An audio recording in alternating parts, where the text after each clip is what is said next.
He doesn't know what the heck it is. Freaking out. That is incredible. That thing is really wild looking.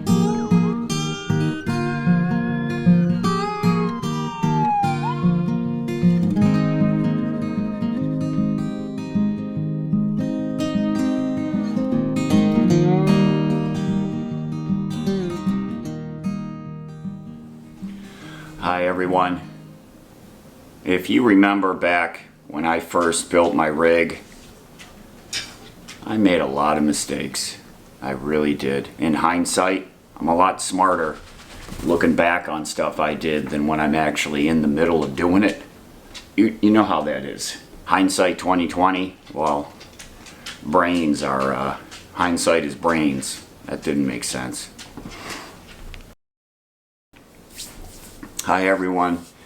We are spending a week over at my daughter's, babysitting her dog Blue and her house. You know, Blue and Lefty, they know each other, but this is her house, and we came in here, and so they had some moments, and I had to talk pretty sternly to them a few times and kind of blew my voice out yesterday. But we all finally settled down last night. Lefty jumped up and slept on the bed with me. Blue tried to come up also, but he wouldn't let her. And so she slept in her bed.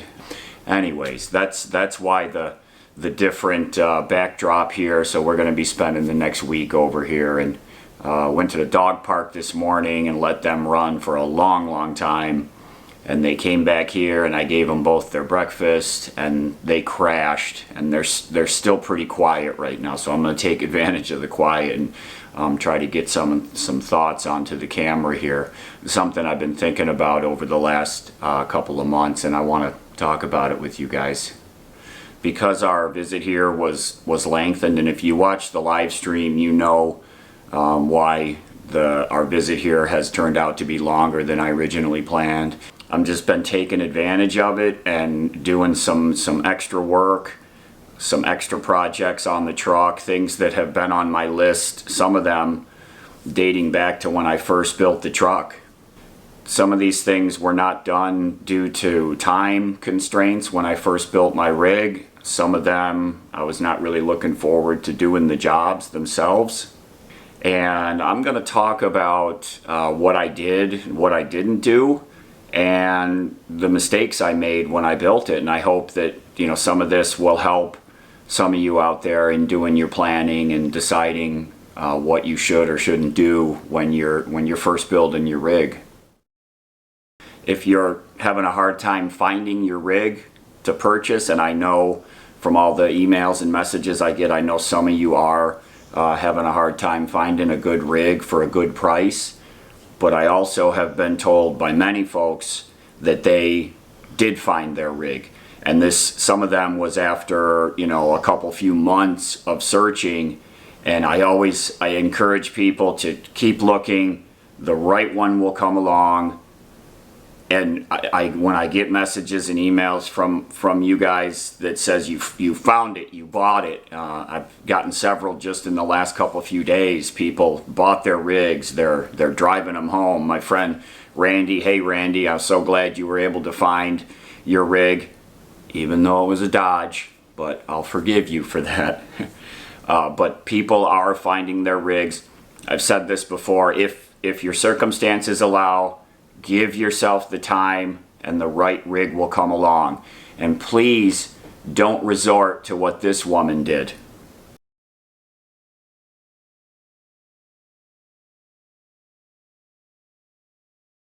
This was in our local news here. This happened just in the last couple of weeks. A woman went into, it was a repair facility, I believe, for ambulances. She walked in and jumped in a rig and stole it and took off. And she drove across the New York State Thruway. The police finally discontinued the pursuit, and she ended up down at Irondequoit Bay, which is right on Lake Ontario, and she came smashing through and down a boat ramp and ran that thing right out into the bay, and it sank. So please don't resort, and I hope that wasn't one of you guys. I'm sure it wasn't. But don't resort to doing that. And if you're looking for a cheap flood damaged rig, keep your eye on the Rochester area, because there might be one coming up for sale really soon. Okay, all kidding aside. So before I talk about all this stuff, I want to say that these are specific to me, what I'm going to talk about, the things that I feel I made a mistake on. Everyone is different. I know I've said this same comment to a lot of you guys that I've had conversations with. Get out in your rig, do some trips in it, and things that need to be done or things that you really want to be done, they will come to the surface. You'll quickly find that you need to do something, you need to add something, you need to remove something. That's something that I say to a lot of people, and I really believe that, because for me, the best way that I was able to really make my rig comfortable was by living in it. When I started the planning for what I was going to do inside the rig, a big part of my satisfaction and what I get a big jazz out of is, coming up with ideas and how to engineer something and how to make it the way I want. And so for me, I liked coming up with solutions on my own. Now, I have looked at some solutions. When I get stuck on something or jammed up, or I've built something and I'm not happy with it, I will seek out and look to see what some other people have come up with. But for the most part, for me, my process was, blank piece of paper, looking at something, thinking through things, sketching things out, and coming up with my sometimes half-baked idea on how something should be done. Now, saying that, I do hope that the information that I share with everybody in all of my videos, I really hope it's helpful. And I've had a lot of you tell me that it's helpful, and thank you so much for sending me those messages. And thank you so much for all of you and all the support and the well wishes, because that really helps me to continue making these videos, honestly. The support that you guys send to Lefty and I, some of the gifts that you guys have sent, really keeps me jazzed up and keeps me going. Are you recording? Yes, I am. Okay. Look at sweetheart, we got a new, this is on from the wish list. You guys know I've had a little trouble with my lower back, and I wouldn't be surprised if it was contributed to from sitting on that zero gravity chair in like the upright position. The chair is super awesome, like laying back and watching movies, but sitting upright at a laptop, it's not what it was designed for. And so I looked on Amazon at a lot of different chairs, and this one here I picked out because it's semi-foldable, and it's got a padded seat, and it's got armrests. I got an email from one of the viewers, Star, thank you very much for this, and she said, hey, I ordered you that chair, and so it showed up here a couple days ago. A big part of my build was time constraints. I was under a real time crunch because of the way things shook out, the job ending, my house going on the market. I had basically 8 weeks to work on my truck, and obviously at the same time I was getting my house ready to sell. So, and I did all this, I kind of imposed all these constraints on myself, and I got it all done. In hindsight, my prioritization of what I did to the rig was maybe not the best. Now, I went on the road with a hard start date to go up to the sugar beet harvest, and I did that on purpose so that I kind of had a target, so I wasn't just kind of flailing, just going on the road with no real goal or target or place to go. And I'm really glad I did that. I ended up spending a few weeks traveling around on my way to the sugar beet harvest. While I was there, I met a guy who ended up was going down to the van build, which I had also scheduled myself to. So I went to the sugar beet harvest, made friends with this guy. We both drove down to the van build after the sugar beet harvest. And so I had some structure to my launch. So I'm really glad that I put those hard target dates into my start of going on the road. I talked a minute ago about the time constraints. I would really suggest, and again, if it fits into what you're doing, give yourself time to do your planning and your building. When you have to start rushing things to get through, you're obviously going to have to prioritize and leave some things off the table and not get them done. So give yourself as much time as you can to plan and build out your rig before you're actually going 100% on the road. You guys watch the videos, you know electrical work is something I really like doing. You know, I've got all the gear for it, all the tools and gadgetry for doing electrical work. So when I started my build on the truck, the actual first thing that I installed in the truck was the stereo system. Now that involved putting in a new head unit in the dashboard, and then installing a couple of amplifiers in the power cabinet and the big subwoofer box. And then the head unit I purchased, that's an Android head unit that goes in the dash. So from a functional, I've got to live in this thing standpoint, probably not the highest priority, but for me, it was something that I could dive into easily and get done, and I enjoy doing it. You know, what would be more of a high priority, having a good water system or a stereo, right? You would think the water system. So what would I suggest? List out the things that you want to put in the truck and then prioritize them based on necessity. A car stereo system would not be at the top of that list in the normal world. I'm going to talk about some of the things that I think and what I've learned are, I don't want to use the word necessity, but are important to have in your rig. One of the things that I should have worked on back then was installing a water system.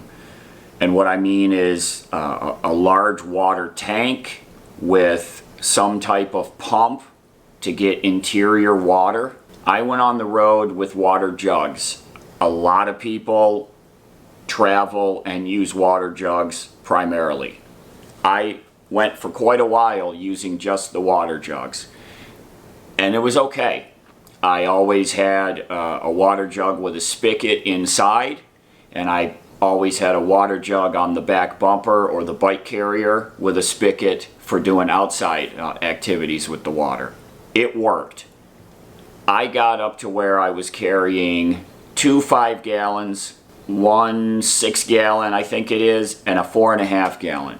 So I was juggling a lot of water jugs, filling them, moving them around all the time, and I got used to it and it was okay. But when I installed that interior faucet on the truck, it was such a benefit to me. It was so nice having on-demand water with just the flip of a switch. Plus, filling those outside tanks, you know, I have a 16-gallon tank for the interior faucet, and I have a 16-gallon tank that's for my outdoor, my shower, for the hot water heater.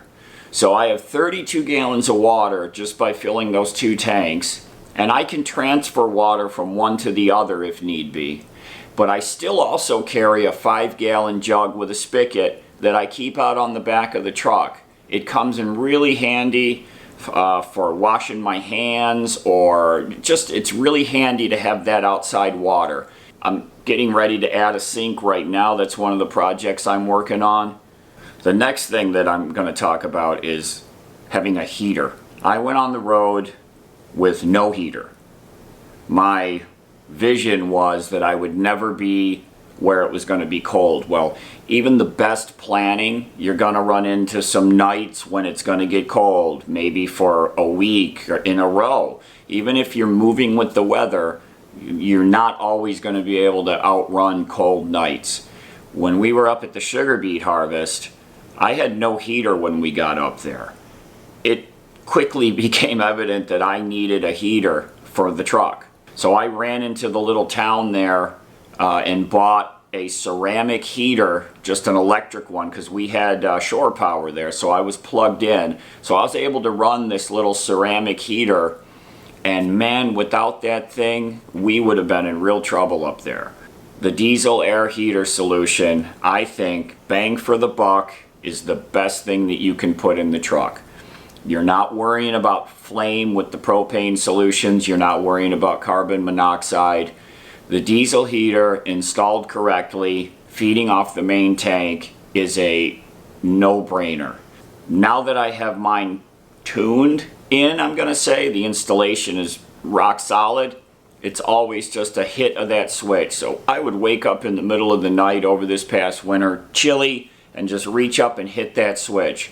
And in, 5-6 minutes, the truck is 70 degrees, almost silent. The minor little ticking of the fuel pump. Get the 5 kilowatt model. That's my suggestion.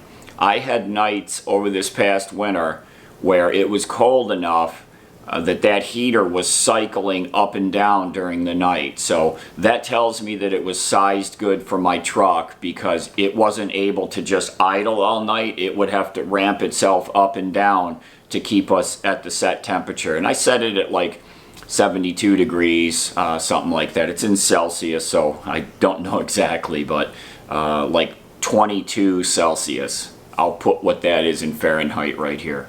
But get the 5 kilowatt model, get that thing installed, tapped into your main fuel tank.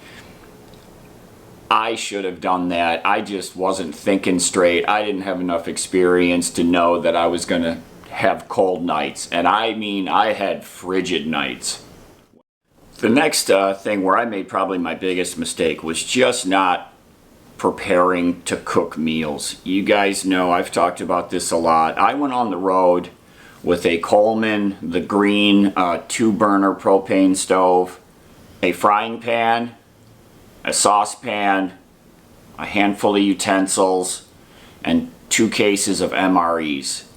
I was not thinking straight about cooking food. Fast forward to today, I picked up an air fryer. I have the oven stove combo now plumbed into my 20-pound propane tank. I have a refrigerator. I have a freezer. I have multiple frying pans, multiple saucepans, and cabinets full of food when I'm traveling. Food has become a big part of my days, and preparing really good meals, some really nice fleet feasts. That has been something that I've come to really enjoy. And when I went on the road, food was not even on my mind. I don't know what I was thinking.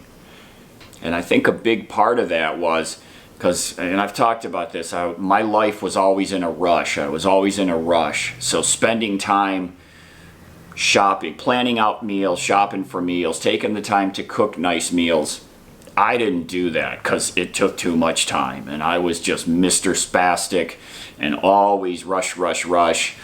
And it wasn't until this past winter when I really unplugged out there in Arizona and started making these great, great meals, and it just clicked something in me to where that has become a big focus of my days, is planning my meals and preparing them. What do I suggest? Really think about how you're going to make food and make that a real priority. Make it a high priority. I really dropped the ball on that when I was planning, but that's just like a symptom of what my life was like at that time, and the time to make meals was not a part of my life back then. It is now. Watch our Instagram. You'll see the meals pictures that I put on there. I'm kind of proud of the meals that I make in the rig, and I like posting those.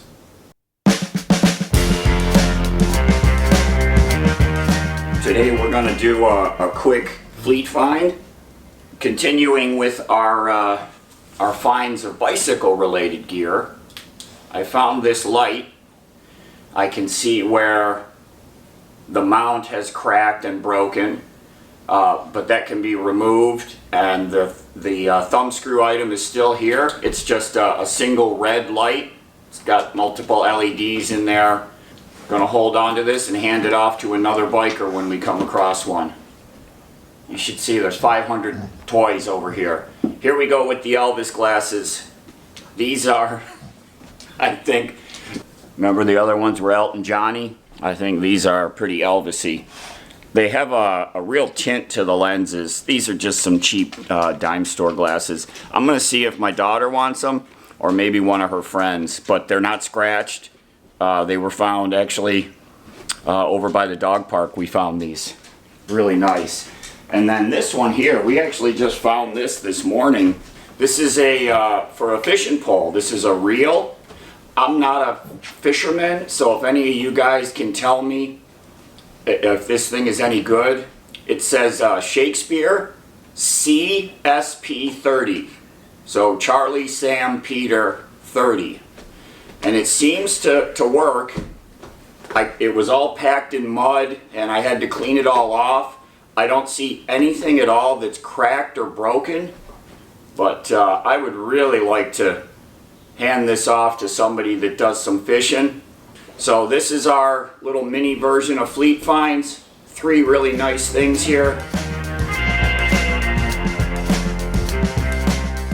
Bring enough equipment to make your meals. Get yourself enough refrigerator / freezer storage space so that you can carry the food, so you don't have to continually go shopping, because that's kind of a drag. There's nothing better than going and stocking up on food and spending 10 or 14 days without having to go back to the grocery, and you're making good meals over that time. That's a really satisfying part of what my life has become, is that I now have the infrastructure to do that, to do shopping and not have to worry about doing shopping again for a number of days or weeks and still eating really well. And I really want all of you to experience that same kind of freedom. And that freedom came from building in the cooking system, having the equipment, having the utensils, having the cabinet storage space for all the food, and getting really good at doing meal prep. I want all of you to enjoy that same feeling. Another area, and I've talked about this in some videos, that I kind of made some mistakes in was the maintenance of the truck. Now my truck has performed pretty much flawlessly over 2 years and almost 25,000 miles. I've been really happy with the truck. You know, I have some mechanical background working on vehicles, and I think that was it's kind of a curse, actually, and here's why. Because I'm aware of a lot of things on a vehicle that may fail, just regular wear items, maintenance items, because I know all that, or knew all that, they were all in my mind, and I didn't have the time to address all of them before I went on the road. You know the saying, ignorance is bliss? I feel like I wish I hadn't known about all of those things that could go wrong, because nothing ever did go wrong on the truck, and I would have spent 2 years driving around without a care in the world. But I did have some concerns over some of the items on the truck that could have failed. None of them ever did. It took me, you know, 1.5 years to finally say, the truck is solid. If something catastrophic happens, I wouldn't have known about it anyways. I do regular maintenance. I'm doing some additional maintenance items on this trip here, the belt and the pulleys and all that, because those have been wearing on my mind for a long time, and I know that the only way I'm going to get them out of the back of my head is to go ahead and do them. And early on, I only had so much time that I couldn't address all of the maintenance concerns that I had before I went on the road. So if you have some maintenance items that you're concerned about on your rig, I urge you to get them addressed before you go on the road, so that they're not gnawing at you and taken away from your enjoyment of what you're doing. I wasted so much time driving around and being kind of stressed out about what could happen with the truck, the mechanical side of it. I cursed myself for wasting all of that mental energy on worrying about the truck when, you know, 2 years of driving and nothing ever happened. I don't want any of you to go through that same feeling. Please, if you've got a concern about something, go ahead and address it.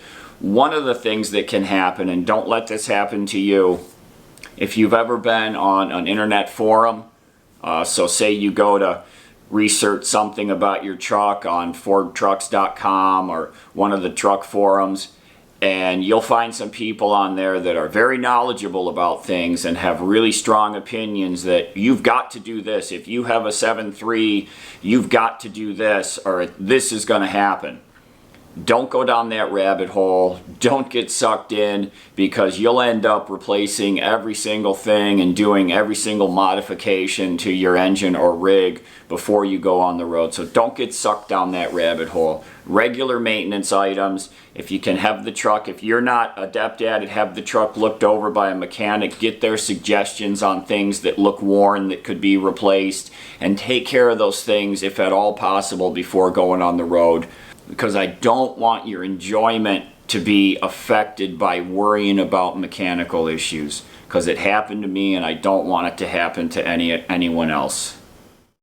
If you guys ever want to talk about any of these things in more depth, send me an email. I'm more than happy to chat over things with you, things that I've learned since I've been on the road. I really hope this video has helped someone out there. If you're still shopping for your rig, stay with it. The right rig will come up. I've been really happy to hear people that have said they found their rigs recently and they're driving them home. It's just really great to hear those things. Thank you all so much for sharing those stories with me. I hope that you're all having a great day. Everybody, take care, be safe, and we'll see y'all again really soon. Links to products or devices that I show in the video will be down in the description. If you want to send support for Lefty and I, PayPal or Patreon, those links are down in the description. And thank you all for everyone that has sent support. And